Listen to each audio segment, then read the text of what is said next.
Shalom dan salam damai kepada semua saudara-saudari terkasih. Nah, kali ini saya ingin membawa saudara-saudari untuk sama-sama mengenal alat-alat liturgi yang sering kita lihat dalam perayaan Ekaristi maupun dalam adorasi. Nah, sebelum kita mulai, sila tekan butang subscribe di channel YouTube ini. Saudara terkasih, dalam perayaan Ekaristi, sama ada pada setiap minggu, pada hari-hari biasa, maupun pada perayaan besar, kita selalu melihat begitu banyak sekali alat-alat liturgi yang digunakan oleh imam dalam setiap perayaan Ekaristi. Bagi kita umat beriman, bukanlah suatu yang mudah untuk menghafal setiap nama dan kegunaan semua peralatan liturgi ini. Nah, untuk itu, mari kita lihat satu persatu nama peralatan-peralatan liturgi dan kegunaan semua peralatan ini dalam setiap perayaan Ekaristi. Pertama, piala. Nama sebutan lain dari piala ini ialah chelix atau cawan. Piala dalam Perjanjian Baru memiliki nilai rohani yang tinggi. Piala biasa bermakna sebagai persembahan diri total dari Yesus bagi keselamatan dunia. Dalam perayaan Ekaristi, piala digunakan pada saat konsekrasi untuk mengubah anggur menjadi darah Kristus.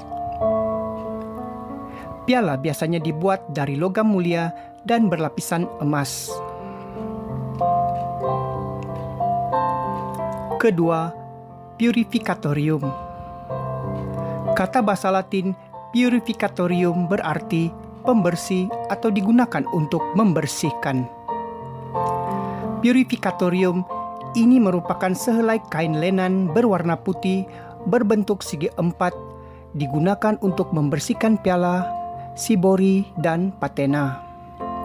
Sesudah digunakan, purificatorium dilipat 3 memanjang lalu diletak di atas piala.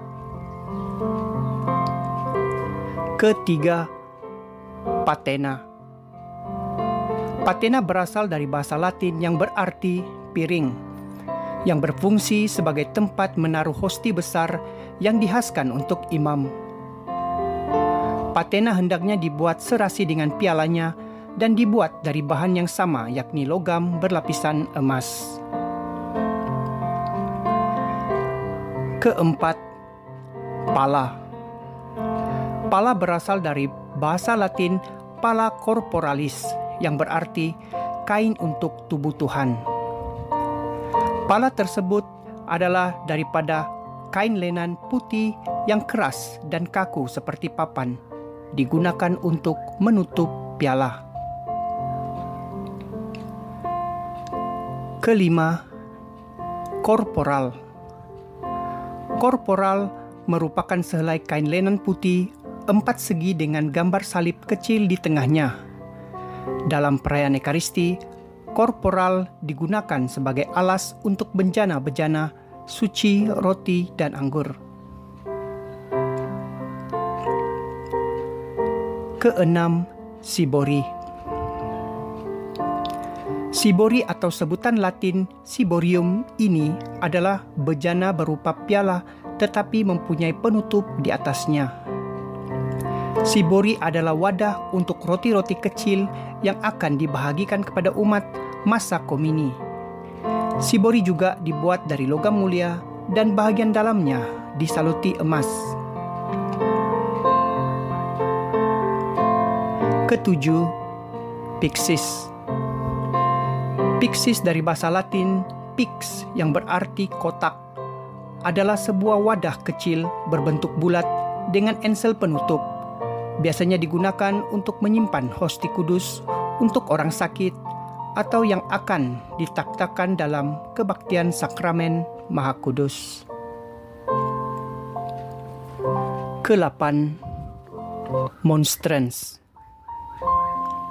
Monstrans berfungsi sebagai tempat pentaktaan sakramen Maha Kudus, seperti yang boleh kita lihat masa adorasi saat teduh maupun masa Kamis Putih. Kesembilan, ampul.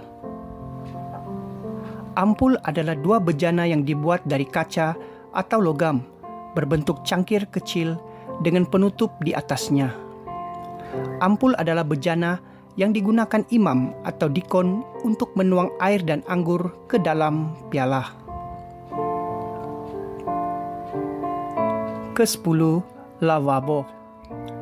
Lavabo berarti membasuh, yang mana ianya berbentuk cangkir kecil atau juga berbentuk mangkuk yang diisi air bersih untuk imam membasuh tangan sesudah persiapan persembahan. Sebuah kain lap juga menyertai lavabo untuk digunakan untuk mengeringkan tangan imam. Ke-11, hisop dan aspergillum. Hisop merupakan salah satu peralatan yang digunakan untuk memerciki air suci namun berbentuk serabut. Sementara aspergillum berbentuk sebatang tongkat pendek yang mana hujungnya terdapat sebuah bola logam yang berlubang-lubang yang digunakan untuk memercik air suci pada orang atau benda. Ke-12, aspersorium. Aspersorium merupakan tempat air suci dan sekaligus merupakan pasangan hisop dan aspergillum. Ke-13, Thoribulum dan Navicula. Thoribulum berasal dari bahasa Latin turis, yang berarti dupa, merupakan tempat untuk meletakkan bara api dan diayun-ayunkan dengan 3 rantai yang dipasang pada badannya. Sementara rantai keempat untuk menggerakkan penutupnya. Navicula pula merupakan tempat menyimpan serbuk dupa.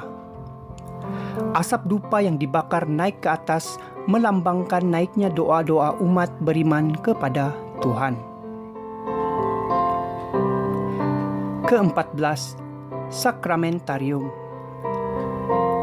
Sakramentarium adalah buku yang digunakan imam dalam perayaan Ekaristi.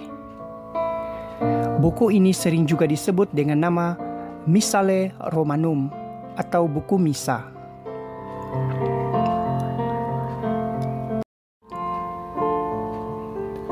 Ke-15, Evangeliarium. Evangeliarium adalah buku berisi kitab suci yang menjadi tanda kehadiran yang bersabda dan datang dalam liturgi. Di dalamnya dimuatkan bacaan-bacaan Injil untuk hari Minggu dan hari raya tahun E, B, dan C. Nah, saudara terkasih, demikianlah nama-nama alat-alat liturgi beserta dengan kegunaannya dalam perayaan Ekaristi. Semoga pengenalan akan peralatan-peralatan liturgi ini bermanfaat bagi kita semua. Sekian saja dulu, dan semoga Tuhan memberkati kita semua.